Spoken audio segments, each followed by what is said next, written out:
আপনি middle class race থেকে বের হতে চাচ্ছেন। এখন আপনার মাথায় ঘুরবে যে কীভাবে রেস থেকে বের হওয়া যায়। প্রথম অপশন আপনার সামনে মানুষ দেখাবে, সেটা হলো বিজনেস। কিন্তু একটা বিজনেস কি চাইলে দাঁড়া করানো যায়?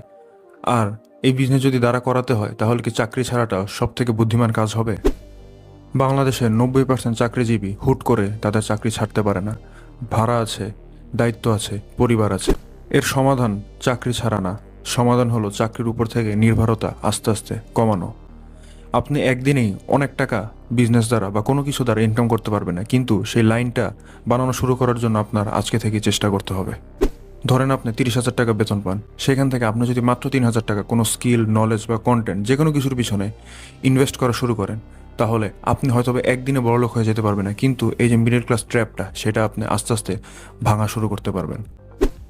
সবসময় মনে রাখবেন, ফ্রিডম কখনো একদিনে আসে না। ফ্রিডম আসে একটা কন্ট্রোলেবল ইনকামের মাধ্যমে। এরকম ইউজফুল মিডল ক্লাস ফাইন্যান্সিয়াল হ্যাকের জন্য সাবস্ক্রাইব করে রাখুন।